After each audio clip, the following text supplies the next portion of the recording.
साधारण सी है ये बात, परीक्षा करनी है पास, रोक के रखना अपनी सांस, अपनी एक ही आस पीछे सारे मंत्र और रट ले सारे फॉर्मूले जब तक पार।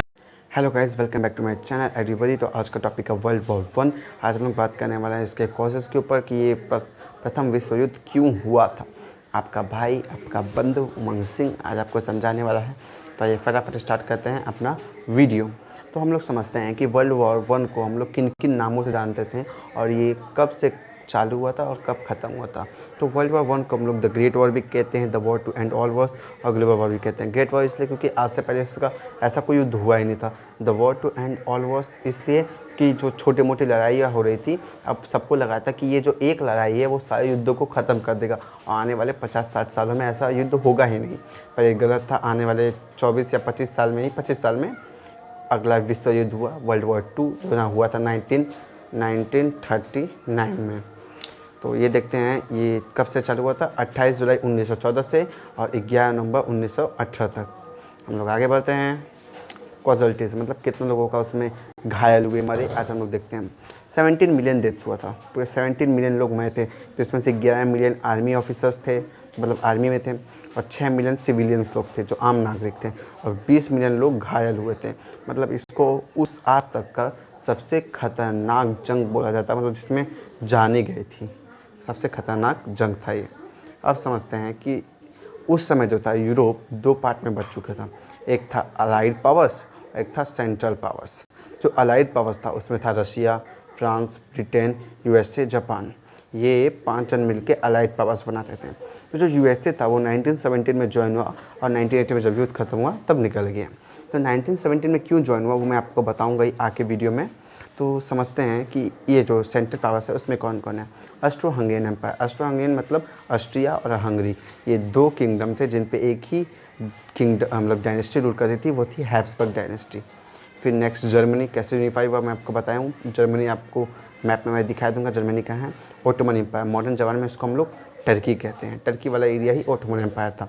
समझ गए अलाइड पावर्स और सेंट्रल पावर्स क्या है। आगे बढ़ते हैं। तो आप जैसे देखिएगा ना, ये जो ऑरेंज वाले हैं ना, ये सेंट्रल पावर्स हैं, ये सीपी मतलब सेंट्रल पावर्स, और ये जो ग्रीन वाले हैं वो अलाइड पावर्स हैं। तो आप देखिएगा कि ग्रीन वालों का मात्रा बढ़ा है तो आपके दिमाग में कुछ कुछ सवाल उठेगा। बोलेंगे भैया ब्रिटेन तो यहीं है, फ्रांस भी यहीं है, रसिया भी यहीं है, तो सब इतना कहाँ से लोग यहाँ भी है, यहाँ भी है, इंडिया में भी है, कैसे है। तो कॉलोनियलिज्म मतलब जो लोग वहाँ पे जाके कॉलोनी बनाए थे वही सब जगह वो तो उनका ही हो गया था। देखिए जैसे कि ब्रिटेन था वो पूरे ऑस्ट्रिया में अपना कॉलोनी बना लिया था, इंडिया में कॉलोनी बना लिया था, ये अफ्रीका में कॉलोनी बनाया था, तो ये सब तो उनके अंडर में ही था ना। तो ये सब भी जगह उन्हीं का कहलाया था क्योंकि वहाँ से भी लोगों को लेके आया गया था, उन्हें भी युद्ध में लाया गया था। अब जब आप ऑरेंज वाला देखिएगा तो देखिएगा कि यहाँ पे ऑस्ट्रिया हंगरी, जो ऑस्ट्रिया हंगरी जर्मनी ये सब है।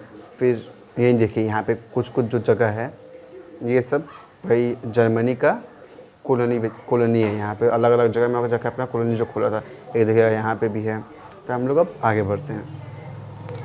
अब देखिए what cause the unbound senseless slaughter that was the first world war. मतलब क्या मतलब एक सेंसलेस मतलब बिना दिमाग का कारण बना जो इतने लोगों के मौत का वजह बना। What started this match. जैसे देखिए सैनिक भैया पूछ रहे कि ये मैच क्यों चालू हुआ, तो हम लोग समझते हैं। देखिए एक मंत्र बता रहे हैं आपको, फार्मूला है समझ लीजिए। आपसे कोई पूछे कि फर्स्ट वर्ल्ड वॉर का क्या कॉजेज़ था, तो आप बोलिएगा मेन, तो बोलेगा ही भैया कि मेन हम भी मेन ही पूछ रहे हैं। तो बोलेगा मेन का मतलब मेन नहीं, मेन का कुछ फुल फॉर्म है। क्या क्या है, militarism, alliance system, imperialism, nationalism. अब ये सब क्या है, इन सब से क्यों हुआ, अब हम लोग आगे बात करेंगे। आगे बढ़ते हैं और समझते हैं ये सब क्या है। मिलिट्रिज्म क्या है, मतलब अपनी मिलिट्री को बढ़ाना। देखिए आर्म्स रेस मतलब क्या होता है। देखिए जैसे आप मिलिट्री है, पहले छोटा था। देखिए जब बहुत पुराने ज़माने का बात करें, आदिवासी ज़माने के टाइम पे या फिर राजा लोग के टाइम पे ज़्यादा आर्मी नहीं होता था। अगर बगल वाला देश जो है या फिर किंगडम जो आपका दुश्मन है, तभी आप थोड़ा आर्मी बनाते हैं। नहीं तो आप तो आराम से रहना चाहेंगे, आप क्यों अपना पैसा आर्मी में बर्बाद करेंगे, आपका तो पैसा लग रहा है वहाँ पर। तो है आर्म्स रेस। फिर था मशीन गन्स। तो जैसे ही मिलिट्रिज्म मतलब क्या हुआ, अपने फ़ौज को बढ़ाना। अपने जब आपका फ़ौज बढ़ रहा है तो आप उसको सामान तो देंगे ना लड़ने के लिए, तो फिर मशीन गन बनने लगे, टैंक्स बनने लगे, large and new naval ships बनने लगे, लार्ज आर्मीज बनने लगे। Britain Germany industrial complexes use for military purpose. तो जैसे आपको याद होगा कि सबसे पहले इंडस्ट्रियल रेवोल्यूशन कहाँ स्टार्ट हुआ था, ब्रिटेन में, और जर्मनी में 1870 के बाद हुआ था जब वो यूनिफाइड हुआ था। पर जर्मनी बहुत जल्दी ही इंडस्ट्रियल रेवोल्यूशन में अपना कब्जा कर लिया, मतलब इंडस्ट्रियल रेवोल्यूशन में बहुत आगे बढ़ गया था। तो ब्रिटेन जो था और जर्मनी, यही दो सबसे मेन मतलब इंडस्ट्रियल रेवोल्यूशन का जिनको बहुत ज़्यादा फ़ायदा हुआ, या फिर जहाँ बहुत ज़्यादा इंडस्ट्रियल रेवोल्यूशन हुआ तो ब्रिटेन और जर्मनी थे। तो वो इंडस्ट्रियल रेवोल्यूशन का फ़ायदा उठाते थे वो लोग। अपने जैसे इंडस्ट्रियल रेवोल्यूशन हुआ, मशीन आया, तो उस मशीन से अपना मतलब अपना इक्विपमेंट बनाने लगे, वेपन बनाने लगे जो जंग में काम आए। जैसे आपको एक बात बता रहे हैं कि जैसे आपको सुने होंगे 3 डायमेंशनल। अब बताइए, हम आपसे पूछ रहे हैं कि ये जो वर्ल्ड वॉर 1 हुआ था ना, इसका इफेक्ट 4 डायमेंशनल पड़ा था। अब इस वक्त तो कॉज है, हम लोग को इफेक्ट का बात नहीं करना चाहिए, बस आपको बता रहे हैं 4 डायमेंशनल कैसे। देखिए, हवा, पानी, आकाश, धरती, इन चारों पे इसका प्रभाव पड़ा था। कैसे, हम बता रहे हैं। हवा, तो वहाँ पे हम लोग अब देखते हैं, अब रॉकेट बनना चालू हो गया, तो सब रॉकेट का चीज़ बना है ना, इस जंग की वजह से इस रॉकेट बनना चालू हुआ। नंबर 2, सबमरीन्स, मतलब पानी में बोट तो था ही पर सबमरीन्स बनने लगे। नंबर 3 क्या बोल रहे थे, धरती पे तो पहले से लाए होता ही था। और नंबर 4 हम बोले थे और आकाश, जो सब जैसे रॉकेट का ही चीज़ उसमें आ जाता है, रॉकेट बना चालू हो गए। तो 4 डायमेंशनल उसका इफेक्ट था। इसी की वजह से सब आर्म्स रेस बनाने लगे, मतलब अपना मिलिट्री बनाने लगे, फिर मशीन्स का बनने लगा, टैंक्स बनने लगा। जैसे आपको एक सीधा सीधा एग्जांपल है, जब इंडिया पाकिस्तान में मान लीजिए थोड़ा तानातानी चलता है, कोई आगे से सीज फायर कर देता है, देखिएगा ना कि यहाँ पे मिलिट्री का तैयारी बहुत ज़्यादा तेज़ हो जाता है। क्यों? क्योंकि कभी भी युद्ध हो सकता है, तो सब अपने आप आर्मी बढ़ाने लगते हैं। वही चीज़ यहाँ भी हो रहा था। अब नेक्स्ट देखते हैं क्या है, अलायंसेस। ये देखिए बहुत मेन माना जाता है, क्योंकि multiple alliances in Europe 19th century तक बहुत सारे अलायंस बन गए थे पावर को बैलेंस करने के लिए। ट्रिपल अलायंस बना 1882 में, जिसमें कौन कौन था, जर्मनी, ऑस्ट्रिया हंगरी और इटली। ये तीनों 1882 में ट्रिपल अलायंस बना, मतलब ये तीनों मिलकर एक अलायंस बना है। बोले कि भैया अगर तुम्हारे पे कोई हमला करेगा तो हम उस पर हमला करेगा। यही लोग का अलायंस था, यही था ना भाई, और क्या होगा। और फिर ट्रिपल एंटोन भी बना, पर वो 1907 में बना। उसमें कौन कौन सा था, फ्रांस, ब्रिटेन, रशिया। इसको ट्रिपल एंटोन बोलते हैं, ठीक है। तो ये सब जो ट्रीटी बन रही थी ना, ये छुप छुप के बन रही थी, किसी को पता नहीं चलता था। वहाँ के राजा, यहाँ के राजा, और जो तीसरे जगह रहते थे, उन्हीं तीनों लोग को पता था कि इन तीनों में हम लोग में आपस में एक संधि है, और किसी को पता नहीं चलता था। आगे बढ़ते हैं, ये कैसे मतलब लोगों पे प्रभाव डाला वो आपको आगे पता चलेगा कि अलायंसेस का कारण क्या बना। तो जैसे कि आप ये जगह देख सकते हैं, ये है ऑस्ट्रिया हंगरी, ये है रशिया, फ्रांस, जर्मनी। वैसे आप देखिएगा, ये जर्मनी, ये देखिए यहाँ पे हम लिखे भी हैं कि central powers, central powers triple Anton. Central powers जो है वो इस कलर में है, सो क्या कौन सा कलर बोलेंगे भाई, मिट्टी कलर, हाँ मिट्टी कलर में है, और ये हरे रंग में ट्रिपल एंटोन। तो जैसे आप यहाँ पे देख सकते हैं, इटली जो था ना पहले मतलब ट्रिपल सेंट्रल पावर में आता था, तो पता नहीं क्या हुआ कि वो मतलब फिर अपना युद्ध छोड़ दिया। क्यों हुआ वो बताएंगे। पहले हमको एक चीज़ टॉपिक देते हैं कि वो क्यों छोड़ा था। जैसे कि आपको याद होगा यूनिफिकेशन ऑफ इटली वाले वीडियो में बनाए थे कि इटली जो था सब कुछ यूनिफाई कर लिया था, पर ऑस्ट्रिया उसके कुछ पार्ट पे अभी भी कब्जा करके रखा था, और ऑस्ट्रिया छोड़ना नहीं चाहता था। तो ये इटली में पहले इस बात का गुस्सा था, और फिर दूसरा बात क्या गुस्सा है वो मैं आगे बताऊँगा, क्योंकि सब आपस में रिलेटेड होता है ना भाई, अभी बता देंगे तो मज़ा भी कर जाएगा। आगे बढ़ते हैं, the world war a glimpse.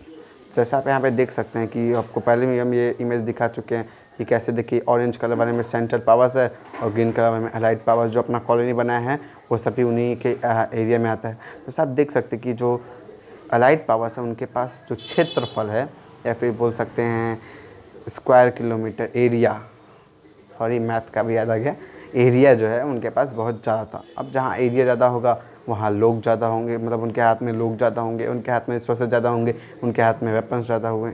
ये कारण भी एक था। अब देखते हैं कि क्या क्या कैसे कैसे उन लोगों में अलायंसेस बना। तो आप देखिएगा कि इटली और ऑस्ट्रिया हंगरी में और जर्मनी में तीनों में कैसे अलायंस बना। इटली और जर्मनी में 1882 में बना, और इटली और ऑस्ट्रिया में भी 1882 में बना, और जर्मनी और ऑस्ट्रिया हंगरी में 1879 में बना। ये देखिए द ओटोमन एम्पायर, हाँ देखिए द ओटोमन एम्पायर 1914 में मिला। ये देखिए रसिया जो था, ये फ्रांस और ब्रिटेन जो था 1904 में बन गया था, फिर रसिया 1907 में इन लोगों को ज्वाइन किया। और ये जो बैल्कन्स है इसका भी बहुत अच्छा कहानी है, वो भी बताएंगे कि बैल्कन्स का क्या महत्व है इसमें। आगे बढ़ते हैं।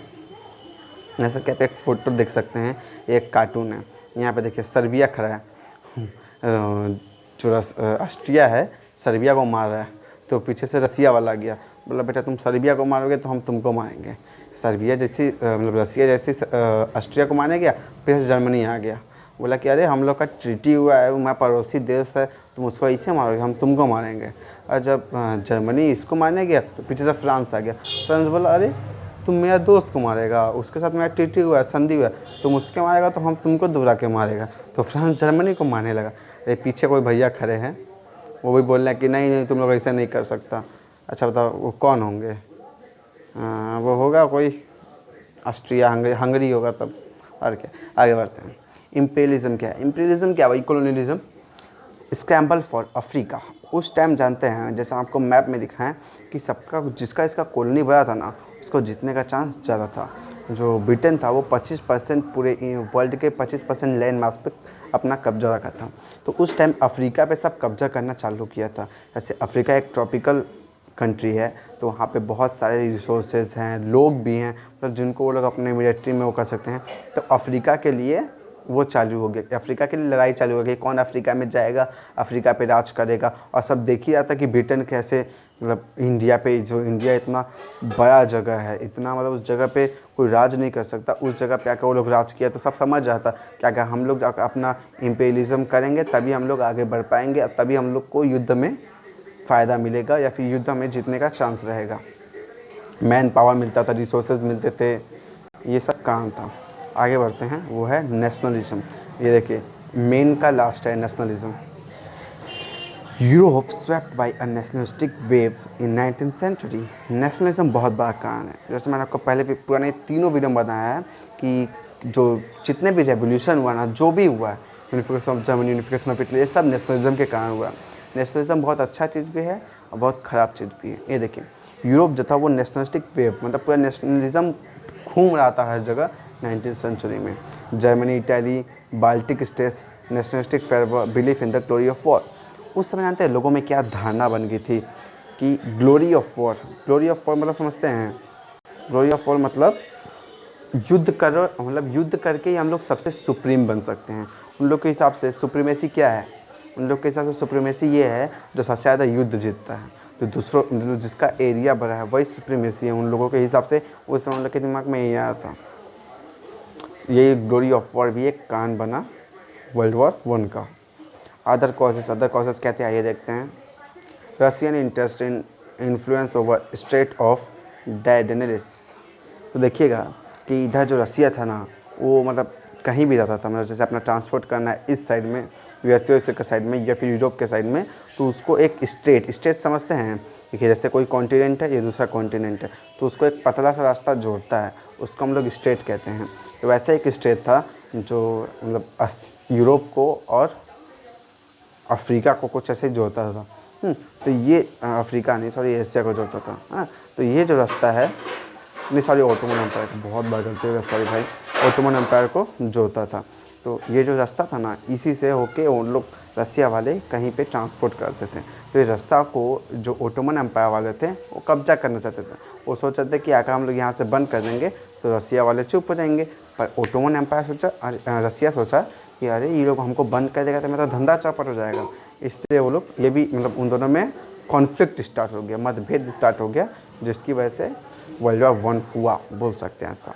Illusions of short war. सबको ऐसा लग रहा था ना कि एक बहुत छोटा युद्ध होगा, जैसे मैंने आपको पहले बताया, सबको ऐसा लग रहा था कि बहुत कम ही समय में ये ख़त्म हो जाएगा। वॉर ग्लोरीफाइड, सब ग्लोरी ऑफ वॉर हमको समझाएं कि सबको लग रहा था कि सुप्रीमेसी मिलेगी तब जब हम लोग बहुत सारे वॉर जीतेंगे। Considered inevitable a necessity for nations to grow and develop.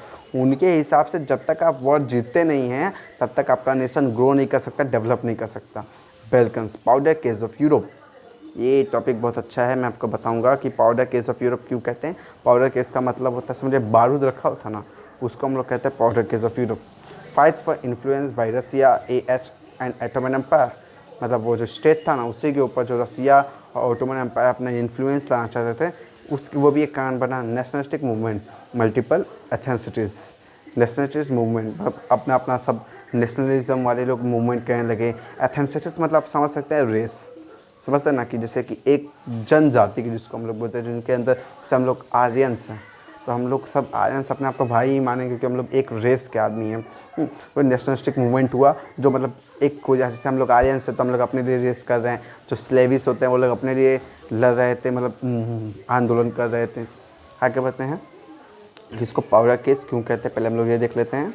तो ये जो सर्बिया था, जो बैल्कन स्टेट था, इसको पाउडर केस इसलिए कहते थे क्योंकि देखिएगा ना, जब सर्बिया क्या हुआ, मतलब अपना जगह, मतलब जो पहले ऑस्ट्रिया हंगरी में ही था, पहले लोग धीरे धीरे निकल के अपना अपना कंट्री बना लिया। जैसे बल्गिया, ग्रीस तो ओटोमन एम्पायर से निकल के आ गया, ये बल्गेरिया भी ओटोमन एम्पायर से निकल के आ गया। ये जो कॉर्सिका था और ये जगह, ये दोनों अपने आप को इंडिपेंडेंस करना चाहता था। यहाँ पे जानते हैं स्लेविस एक जनजाति होती है जो सर्बिया में पाई जाती है, और ये जो कॉर्सिका और इसमें भी स्लेविस लोग का मात्रा बहुत ज़्यादा था।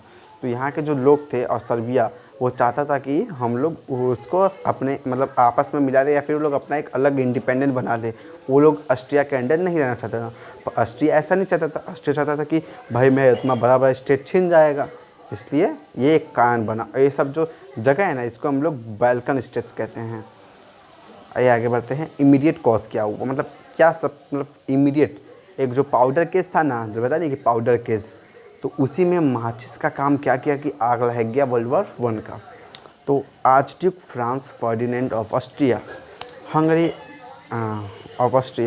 Hungary and his wife were assassinated by Bosnian nationalist Gavrilo Princip and other members of Black Hand in Sarajevo on 28 June 1914।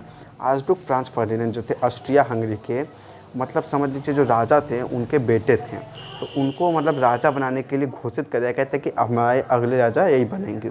तो वो गए थे ऑस्ट्रिया हंगरी के जो राजा थे, वो गए थे वही कॉर्सिका, साराजेवो जगह है वहाँ पे गए थे। तो वहीं पे एक आदमी था जिसका नाम था गैव्रिलो प्रिंसेप, उसने उनको मार देता है। वो कौन से, मतलब एक टेररिस्ट ग्रुप था उस टाइम पे जिसका नाम था ब्लैक हैंड, वो उसका मदद किया था। और कब उनको मारा था, वो था 28 जून 1914। बस आप देख सकते हैं, यही है archduke Franz Ferdinand of Austria. ये देखिए साराजेवो जगह है, देखिए उनके मतलब वो जो आर्चड्यूक थे उनकी बीवी, उनको कैसे नीचे खींचा जा रहा है और मारा जा रहा है। ये साराजेवो जगह है जहाँ पर उनका मर्डर हुआ था। हम लोग आगे बढ़ते, ये एक मतलब इमीडिएट कॉज बना था उसका। ये देखिए इस जगह को देखिए, इसमें दिखाया गया है कि जो बैल्कन स्टेट्स थे, ये देखिए साराजेवो, मतलब यहाँ पे आपको मैं दिखाना चाहता हूँ कि साराजेवो कहाँ था। ये रहा, देखिए यहीं पे आए थे, यहाँ पे बहुत दंगा चल रहा था, समझ लीजिए जो ऑस्ट्रियन मिलिट्री आए थे, जब वहाँ पे इस दंगे को शांत कराए थे उनको मारा जाता था। तो ऐसे ही घूमने के लिए गए थे और देखने के लिए भी कि क्या वहाँ पे सब कुछ ठीक है कि नहीं, तो वहीं पे उनको और उनकी बीवी को मार दिया गया था। ये एक चिंगारी का काम किया था। इवेंट्स लीडिंग टू वॉर, मतलब क्या क्या वॉर में, मतलब इवेंट्स क्या क्या जो था जो वॉर में मदद किया, ये वॉर होने में।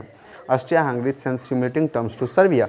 इसके बाद जो था ऑस्ट्रिया क्या किया, बोला कि सर्बिया को, मतलब उसको समझा, वो जानता था कि सर्बिया जो है उसका मदद कर रहा, सर्बिया जो था उसका मदद किया था उसके मतलब जो बेटे थे आर्चड्यूक फ्रांस को मरवाने में। इसलिए वो सर्बिया को धमकी दिया था कि बेटा तुम वहाँ सुधर जाओ, हम तुम मतलब सुधर जाओ नहीं तो हम तुमको खिलाएंगे। तो बोला कि सर्बिया बोला ठीक है क्या करना पड़ेगा, तो बोला कि तुमको बहुत सा बात मानना पड़ेगा।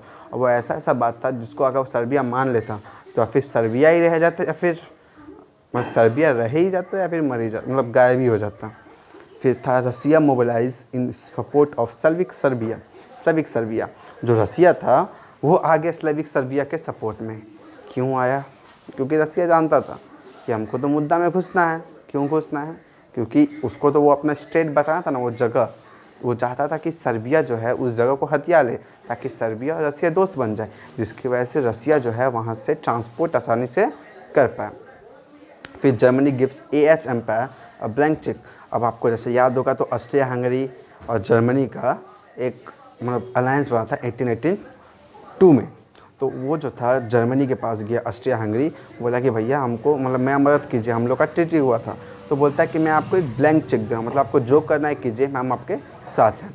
तो ऑस्ट्रिया हंगरी और जर्मनी वॉर चालू कर देते हैं सर्बिया के ऊपर। तो फिर रसिया जो था वो चालू कर देता है वॉर जर्मनी के ऊपर। और जैसे ही रसिया जर्मनी के ऊपर वॉर चालू करता है, फ्रांस भी कूद जाता है इसमें, बोलता है रसिया मेरा दोस्त है, तो फ्रांस भी इसमें कूद जाता है, फ्रांस डिक्लेयर कर देता है वॉर जर्मनी के ऊपर। भाई बहुत मतलब समझ ना ही सब, इसलिए ही तो कहा था जो अलायंस था छुपा हुआ था, किसी को पता ही नहीं था। अब जर्मनी वाला ये थोड़ी ना सोचा होगा कि हम रसिया को हमला कर रहे हैं तो बेटा ये फ्रांस वाला कहाँ से उठ के आ जाएगा। तो आइए हम लोग आगे बढ़ते हैं। इस टाइम ब्रिटेन कुछ नहीं कर रहा था, ब्रिटेन बहुत शांत बैठा था। हम आपको ये वाला मैप से समझाना चाहते हैं कि देखिए जर्मनी जो था सर्बिया पे हमला किया, ऑस्ट्रिया हंगरी भी सर्बिया पे हमला किया, रसिया वाला इन दोनों पे ही हमला किया, और फिर जर्मनी भी इस पे हमला किया, फिर फ्रांस जो था जर्मनी पे हमला किया, जर्मनी भी फ्रांस पे हमला किया। मतलब ये सब में आपस में युद्ध चलते हैं। यहाँ पे दो जन बहुत न्यूट्रल बैठा था, कौन कौन? वो था ब्रिटेन और वो था इटली। ये दोनों मतलब एकदम शांत, उन लोगों को कोई फ़र्क ही नहीं पड़ा था। हम लोग दुनियादारी से एकदम भटके हुए आदमी थे। आइए आगे बढ़ते हैं। देखिए इवेंट्स इन द वॉर, मतलब जर्मनी जो था उस टाइम का न्यूज़पेपर है, Germany declare Wars all Europe is in arms, मतलब जर्मनी ने वॉर चालू कर दिया है और पूरा यूरोप युद्ध के लिए तैयार है। Germany army marches into Belgium and route of France. यही देखिए, अगर सबसे बड़ा गलती कुछ हुआ था ना तो जर्मनी यही किया था। जर्मनी क्या किया, देखिए यहाँ पे बेल्जियम है, यहाँ पे फ्रांस। रुकिए हम आपको डायग्राम में जाके दिखाते हैं, पहले इसको पढ़ लेते हैं। Germany army marches into Belgium and route of France, Britain declare war on Germany. हम आपको इस मैप से दिखाते हैं। ये देखें, ये जर्मनी जो है वो क्या किया, डायरेक्ट फ्रांस में ऐसे नहीं घुसा, तो पहले बेल्जियम में गया, सोचा कि बेल्जियम को हराएंगे और फिर फ्रांस में घुसेंगे। तो बेल्जियम जो था और यूनाइटेड किंगडम का मतलब ब्रिटेन का 70 साल पुराना एक संधि हुआ था, ट्रीटी हुआ था, सीक्रेट था, इसलिए किसी को पता ही नहीं था, जर्मनी को नहीं पता था।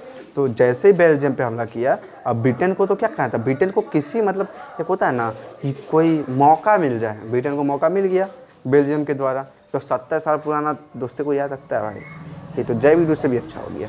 तो ब्रिटेन आ गया, इसमें घुस गया। ब्रिटेन घुसने के बाद बेल्जियम जो ब्रिटेन था वो जर्मनी पे हमला कर दिया, वो भी जर्मनी पे हमला कर दिया। अब जर्मनी का धीरे धीरे बैंड बजने लगा। अब हम लोग नीचे जाते हैं जहाँ पे हम लोग देखे थे, जर्मनी गेट्स इनिशियल सक्सेस, मतलब शुरुआती समय में जर्मनी को सक्सेस मिल रहा था। कैसे? जर्मनी जो था मतलब जो फ्रांस था उसको ग्रेट सक्सेस मिला, मतलब फ्रांस से जो लड़ रहा था वहाँ पे उसको बहुत सक्सेस मिला, और रशियन आर्मी को भी ईस्टर्न फ्रंट में वो ढकेल दिया था। फिर ओटोमन एम्पायर जो था अटैक कर दिया रसिया पे। ओटोमन एम्पायर जो था वो रसिया पे अटैक किया, वो चाहता था ये स्विस कैनाल जो है उसको वो कब्जा कर ले। क्यों? आप देखिएगा ना, जो अफ्रीका है, देखिए जो अफ्रीका है, जो हम अफ्रीका बना रहे समझ लीजिए, यहाँ पे यूरोप है, हाँ, तो उसके बीच में एक जगह है, यूरोप है, सॉरी भाई सॉरी, जो भी हो, हाँ यूरोपी है, सॉरी हम गलती से बोल दिए। हाँ, तो जो अफ्रीका है और जो यूरोप है, तो उसके बीच में एक छोटा सा स्टेट है, जिसकी वजह से हम लोग को ऐसे हम लोग चल जाता था, ब्रिटिश वाला लोग यहाँ से डायरेक्ट इंडिया पहुँच जाता था, ये इंडिया है, वो लोग डायरेक्ट यहाँ पे पहुँच जाता था। उससे पहले जब उन लोगों को पता नहीं था तो उन लोगों को पूरा इतना घूम के जाना पड़ता था, पर अब उन लोग को इतना घूम के जाना पड़ता था। तो जो ओटोमन एम्पायर वाला सोचा क्या कि हम लोग स्विस कैनल को हथिया लेंगे तो ब्रिटेन जो है वो अपना कब्जा मतलब खोद लेगा इंडिया में, जिसकी वजह से इंडिया में कोई राजा नहीं रहेगा, तो रसिया जो है ऊपर से आएगा, इंडिया पे अपना कब्जा कर लेगा। ठीक है, ये देखिए अब हम लोग बात करते थे ट्रेंचेस का। ट्रेंचेस क्या था, जैसे कि आप बॉर्डर पिक्चर देखेंगे तो आपको पता होगा, पर बॉर्डर पिक्चर से भी यहाँ खतरनाक हालत था। यहाँ पे छोटे छोटे गड्ढे बनाए जाते थे और उसी में सब अपना खाते थे, पीते थे, सब करते थे। देखिए दो जन बैठे हैं फ़ोटो खिंचवाएं, देखिए यहाँ पे कोई आदमी खा रहा है, कोई बंदूक चला रहा है। अगर आप यहाँ से बाहर निकलिएगा ना सबको उड़ा देगा, उधर दूसरा वाला जो है मशीन गन रखा है उड़ा देगा आपको। फ्रांस जर्मनी फ्रंट, फ्रांस और जर्मनी का लड़ाई चालू हो गया। Stalemate for 3 years, trenches dug to protect from artillery, trenches खोदे गए ताकि वो लोग आर्टिलरी फायर या फिर सीज फायर से बच सके। हॉरिबल कंडीशंस, हेल्थ इश्यूज़, मतलब बहुत ख़राब कंडीशंस होने लगे और सबको मतलब बीमारियां फैलने लगी। Huge number of casualties for small gains, मतलब छोटे से लाभ के लिए बहुत ज़्यादा ही लोग जान गंवा रहे थे। सोमे एक वॉर है तो उसमें कुछ 80,000 लोग मरे थे एक दिन में। ये दुनिया का सबसे मतलब डेडलीस्ट डे माना जाता है जहाँ पे एक दिन में 80,000 लोग मरे थे, उसको बैटल ऑफ सोम भी कहते हैं। ग्लोबल वॉर, तो ये ग्लोबल वॉर क्यों कहा जाता है, मैंने आपको पहले ही बताया कि इसमें पूरी दुनिया ही जुड़ी हुई थी, क्योंकि जो ब्रिटेन था वो तो पूरे दुनिया में ही अपना कॉलोनी फैला के रखा था। Fighting in multiple colonies of Africa, Africa के बहुत सारे कॉलोनीज में फ्री फाइट हुआ था, Togo, Tanzania, Cameroon. Micronesian Chinese colonies of Germany attack by Japan, Micronesian और चाइनीज कॉलोनी जो था जर्मनी का, जापान उस पर अटैक कर दिया। जापान, जैसे आपको याद होगा तो मैंने आपको बताया था जो अलाइड पावर्स है उसमें जापान भी था, तो जापान क्या किया, जो जर्मनी का जो माइक्रोनेशियन चाइनीज़ कॉलोनी था उस पर हमला कर दिया। ओटोमन शिप जो था वो bombard Black Sea port of Russia, जो ओटोमन शिप जो था वो Black Sea port of Russia को पे मतलब बॉम्ब गिरा दिया, उसको तोड़ दिया। हाँ, गैलापोली कंपेन बाई एलिस, ये आपको जानने का जरूरत है, बहुत फालतू चीज़ है। नेवल वॉर्स मतलब जो नदी में होता है या फिर नेवी जैसा आप जानते हैं, तो वहाँ पे वो चालू हो गया। जर्मन यू बोट जो था अटैक करने लगा अलाइड के शिप्स में, बस मतलब अलाइड के शिप्स भी नहीं, मतलब वहाँ के जो सिविलियन वाले शिप थे जिसमें आम आदमी बैठ के जाते थे ना, उस पर भी हमला करने लगे। ये नहीं कि बस वही लोग पे। एक और चीज़ बताना था कि जब आपको इसमें उसका PDF तो मतलब वो फ़ोटो तो नहीं मिला, तो आपको बताना चाहते हैं कि USA जो था वो वॉर क्यों ज्वाइन किया। पहले USA बोला कि हम नहीं ज्वाइन करेंगे। एक लूसी टाना करके एक उसका शिप था जिसमें कुछ 1200 लोग मतलब USA के सिविलियन लोग बैठ के जा रहे थे, तो जो जर्मनी था वो उस पर हमला कर दिया। उसको लगा कि उसको कन्फ्यूज़न हुआ हो, जो भी हुआ वो तो हमें नहीं पता, जानबूझ के क्या ये नहीं पता जानबूझ के क्यों करता, पर उसको कन्फ्यूज़न हुआ था कि किसी और का शिप है। हमको पता था जर्मनी यू बोट है और अलाइड शिप को मार रखे, तो उनको लगा कि वही अलाइड पावर का ही कोई शिप होगा, तो उसको उड़ा दिया, जिसकी वजह से USA का माथा हो गया ख़राब। बोला बेटा हम तो इसमें था भी नहीं, हमको लपेटा है ये लोग, हम इन लोग को लपेटेगा, यही बोल के USA भी इसमें घुस गया। इंडिया मतलब Indians in world war 1, 1.3 million Indians सब अंडर द ब्रिटिश आर्मी, मतलब ब्रिटिश आर्मी में 13 मिलियन, मतलब 13 मिलियन समझते हैं क्या बोले, छोड़िए। मतलब ब्रिटिश आर्मी का जितना खुद का सेना नहीं था उतना वो लोग इंडिया का सेना रखे गया था। France, middle east, Mesopotamia, Egypt. सच बोला, अगर ब्रिटिश कॉलोनिज्म में कामयाब नहीं होता ना तो ब्रिटेन कब का हार गया होता। फ्रांस, मिडल ईस्ट, इजिप्ट, इन सब में ही मतलब ये सब जो जगह थे वहीं पे इंडियंस को तैनात किया था। 50,000 लोग अपना जान गंवा दिए थे इसमें। इंडिया गेट है, वहाँ पे एक मेमोरियल, जो इंडिया गेट में एक मेमोरियल बनाया गया है इन जो लोग मरे थे 50 लोग उनकी यादों में, और 2 चीज़ के लिए बनाया गया था। वो था, एक था थर्ड एंग्लो अफगान वॉर के लिए भी, थर्ड एंग्लो अफगान वॉर के लिए भी वो मेमोरियल बनाया गया था, और एक जो वहाँ लोग मरे थे। तो वीडियो अगर आपको पसंद आया हो तो वीडियो को लाइक कीजिएगा, शेयर कीजिएगा, सब्सक्राइब का बटन दबाइएगा। तो एक खुशी हो रही है भाई, ज़्यादा सब्सक्राइबर नहीं पर 50 सब्सक्राइबर हुआ है, चाहते हैं जल्दी से जल्दी 100 सब्सक्राइबर पहुँचे। वीडियो को लाइक किया कीजिए, बहुत मेहनत से वीडियो बनता है, ढूंढते ढूंढते दिमाग खराब हो जाता है। ठीक है भाई, बाय। अंदर की आवाज सुन जो तेरे भीतर आई है, जोर लगा तो जोर लगा, लड़ जरा कुछ कर दिखा।